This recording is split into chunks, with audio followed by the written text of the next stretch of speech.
Hello, I'm Allison Master, and this video for the Program for Online Teaching is about different ways to incorporate open education into your teaching. Open education involves using online technology to make course materials available to anyone, regardless of educational background, for free.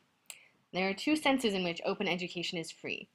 First, it's available to learners at no cost, and second, learners are typically free to choose their own path through the course, selecting the materials and assignments that are most valuable to them.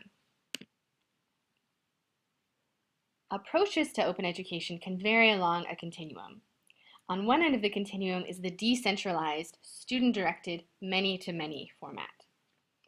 On the other end of the continuum is the more traditional, centralized, teacher-directed, one-to-many format.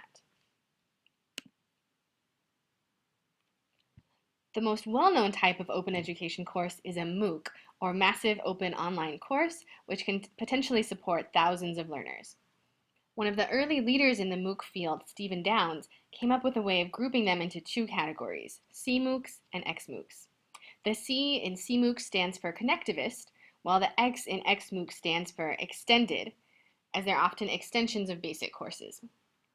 The CMOOCs are decentralized, so they emphasize a collaborative framework, and they're more likely to base evaluations on methods such as peer review. XMOOCs are centralized and organized around materials and videos from an instructor.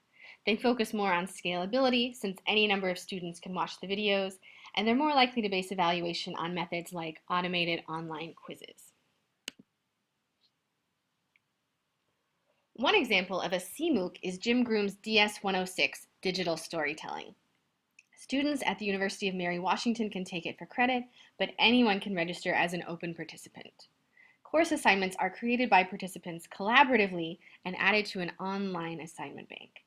Students connect to each other using programs like Twitter to share their daily Create assignments. One example of an XMOOC is Sebastian Thrun and Peter Norvig's Introduction to Artificial Intelligence at Stanford, which holds the current record for most enrolled students at 160,000. The students watched online video lectures, read materials, completed assignments, and took online quizzes. Thrun and Norvig used artificial intelligence programs themselves to help them manage students' homework and to grade quizzes for this massive number of participants. There are both benefits and drawbacks to MOOCs.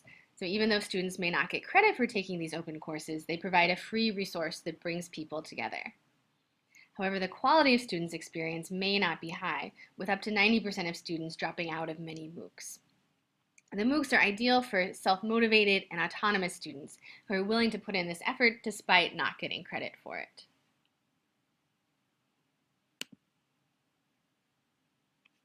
Aside from MOOCs, another approach to open education is to use a face-to-face or blended class to create materials that can be put online as an open resource for others. One example of this is Dan Ariely and Kathy Davidson's surprise-ending Social Science and Literature course at Duke University. The students registered in the course created weekly videos on topics such as self-control or gender and success. And they then worked with a team of professionals to create interactive materials for a non-credit course that was open to the public. And one advantage of this is that the students became the creators and the teachers, which has been shown to inspire greater learning and creativity in students. So there are a few examples of approaches to open education. Even though you may not have the resources to support a MOOC, your course can still contribute to open education, sharing educational resources to make the world a better place. You can also encourage your students to pay attention to Creative Commons licenses and to license their own online projects in a way that allows reuse and adaptation. After all, education is built on the foundation of sharing knowledge.